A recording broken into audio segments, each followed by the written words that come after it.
Nandini Manu YouTube ಚಾನಲ್ಗೆ ಸ್ವಾಗತ. ಇವತ್ತಿನ ರೆಸಿಪಿ ಗಿಣ್ಣ ಮಾಡಲು ಬೇಕಾಗಿರುವ ಸಾಮಗ್ರಿಗಳನ್ನ ನೋಡೋಣ ಬನ್ನಿ.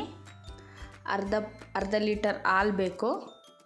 ಕಾಫಿ ಕುಡಿಯೋ ಲೋಟದಲ್ಲಿ 1 ಲೋಟ ಗೀ ಬಾಲು, ಸಕ್ಕರೆ, 3 ಏಲಕ್ಕಿ ಕಾಯಿ,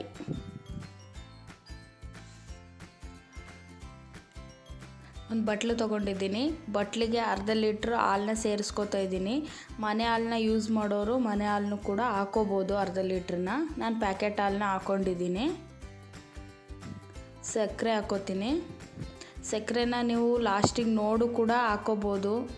ಒಂದ್ಸಲ ಟೇಸ್ಟ್ ಮಾಡಿ ನೋಡಿ, ಸಕ್ಕರೆ ಕಡಿಮೆ ಆಗಿದ್ದರೆ ನೀವು ಸಕ್ಕರೆನ ಸೇರಿಸ್ಕೋಬೋದು.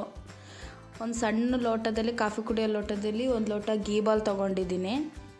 ಸೇರಿಸ್ಕೊಂಡು 3 ಏಲಕ್ಕಿನ ಕುಟ್ಟಿ ಪುಡಿ ಮಾಡ್ಕೊಂಡಿದ್ದೀನಿ. ಹಾಕೋಬಿಟ್ಟು ಮಿಕ್ಸ್ ಮಾಡ್ಕೋಬೇಕು ಚೆನ್ನಾಗಿ. ಸಕ್ಕರೆ ಕರಗಬೇಕು. ಸಕ್ಕರೆ ಕರಗೋವರೆಗೂ ಬೇಯಕ್ಕೆ ಇಡಬೇಡಿ. ನಂತರ ಕುಕ್ಕರ್ ಇಡಿ ಒಲೆ ಮೇಲೆ. ತಳಕ್ಕೆ ಸ್ವಲ್ಪ ನೀರು ಹಾಕಿದ್ದೀನಿ. ಅದಕ್ಕೊಂದು ಸಣ್ಣ ಪ್ಲೇಟನ್ನು ಇಟ್ಟಿದ್ದೀನಿ. ಆ ಪ್ಲೇಟ್ ಮೇಲೆ ಮಿಕ್ಸ್ ಮಾಡಿ ಇಟ್ಕೊಂಡಿದ್ನಲ್ಲ, ಅದನ್ನ ಆ ಬಟ್ಲನ್ನ ಇಟ್ಕೋತೀನಿ. ನಿಧಾನಕ್ಕೆ ಇಟ್ಕೊಳ್ಳಿ. ಕುಕ್ಕರ್ಗೆ ಇಡುವಾಗ ಇಟ್ಕೊಂಡ್ಮೇಲೆ ಲಿಡ್ನ ಕ್ಲೋಸ್ ಮಾಡಿ 1 ವಿಷಲ್ ಹಾಕಿಸ್ಕೊತೀನಿ. 1 ವಿಷಲ್ ಸಾಕು. ಇದನ್ನ ನೈಟ್ ಮಾಡಿ ಇಟ್ಕೊಳ್ಳಿ. ಬೆಳಗ್ಗೆ ರೊಟ್ಟಿಗೆ, ಚಪಾತಿಗೆ ಎಲ್ಲದಕ್ಕೂ ತುಂಬ ಚೆನ್ನಾಗಿರುತ್ತೆ. ನೋಡಿ, ಗಿಣ್ಣ ರೆಡಿಯಾಗಿದೆ. ನೋಡಿ ಎಷ್ಟು ಚೆನ್ನಾಗಿ ಬಂದಿದೆ.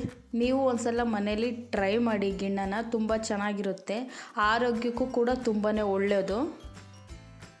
ನೋಡಿ, ಒಂದು ಬೌಲ್ಗೆ ಸರ್ವ್ ಮಾಡಿಕೊಂಡು ತಿನ್ನಿ. ಹಾಗೇನೂ ತಿನ್ಬೋದು, ರೊಟ್ಟಿಗೆ ತಿನ್ಬೋದು, ಚಪಾತಿಗೆ ತಿನ್ಬೋದು.